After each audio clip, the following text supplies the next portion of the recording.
Hey, you guys, welcome back with Harvey Prouty. And we're just getting to the point now where we're discussing his barbershop and opening it up or coming to work at it 40 years ago. What really was, you came to work with Jim Kelly, and was it his shop at the time, or did you guys, how did that work out? Yeah.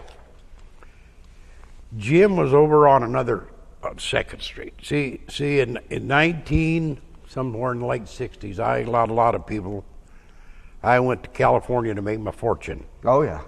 My wife and 2 kids. Well, you don't make a fortune in California, even at that time. So I was down there kind of working, and Jim called me because, see, the place I originally worked at the gym when I first came to town is right across the street from Penny's. Was a barber shop in there, where that old boot store used to be. Yeah. Called the Royal. But anyway, so, and Jim had some, I don't remember what happened a long time ago. Said he's leaving the Royal and gonna, and there's been a barbershop where Kelly's is at now since 1947, but it had been closed for a while, but it still had some cabinets and stuff, but not the chairs. So Jim put new cabinets in and moved and called me in California and said, because we came back, then it was still my town, and we came back and he called and said, Harv, how about coming back up here on the corner of 3rd and Washington? And then him and I went there. That's what happened in 1970. So when did you actually become an owner? When Jim died. Jim died here about, I don't know, he got real sick. I don't know, in late 70s, early 80s. And he died, I don't know what, 15 years ago? Oh, okay. Yeah. All right, yeah. And then when, I had a guy come in with me for a while, young guy, just out of school. He would probably would have been a pretty good barber, but what happened is he didn't have real good personal habits as far as concern of coming to work. He didn't have to be suit and tie or anything like that, but he didn't. Maybe he didn't shower a lot. The hygiene issue was terrible. Or was an issue, I guess. Lack of. And it's all right. And he didn't wear. I didn't. Now this is the way I go to work. Yeah. Nothing wrong with that. Nice pair of loafers and a clean pair of jeans. Yep. And he didn't do that. And finally one day so the feedback was coming back from people. Hey Harv, I like him. He's probably a pretty good barber, but damn, he stinks. So anyway, I talked to him one day and said to him, Tim, you're a good guy. You're going to be a good barber. You got a lot to learn, but you'll be all right. But you got to start changing your habits, your personal habits.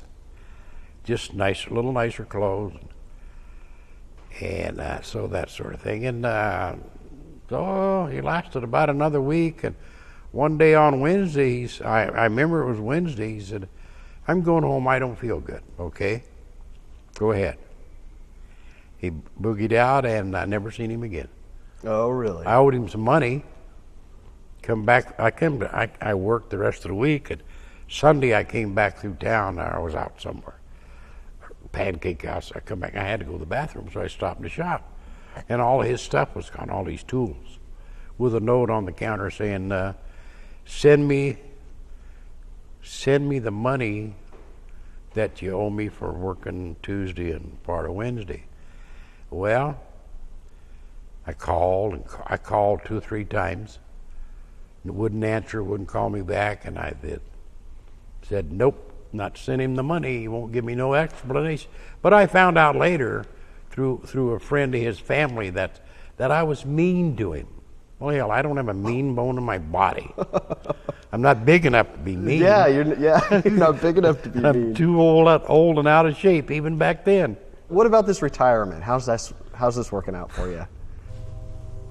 Well, okay, right now I know every blade of grass in my backyard. I know the name of every blade of grass because I'm sitting on the deck watching it. Yeah. And I'm not saying I'm drinking a beer because I don't drink. So I'm drinking lots of grape juice and orange juice. And counting the grass. Or naming the grass. Naming the grass. But I like work. I got a beautiful backyard, and I maintain it. And I've changed the design twice this year already. Oh, really? Since I haven't been working. Yeah. I move the rock here and a figurine here, and move the bird bass opposite sides, and so I tore out some rose bushes. And you doing any sleeping in late? I've been going to bed about 10:30 or 11:30. That's late for you? Heck yeah. Yeah. Man. Getting used to it though? Yeah. Yeah. See, in 2 weeks from Friday, a week from Friday, we're going to Laughlin, Nevada. For a week. For 3 days. And then in probably sometime next month in November, we're going to go to California, down around the desert. Yeah, like Palm Springs. Palm Springs area, sure. And we're going to go down there with another couple from here.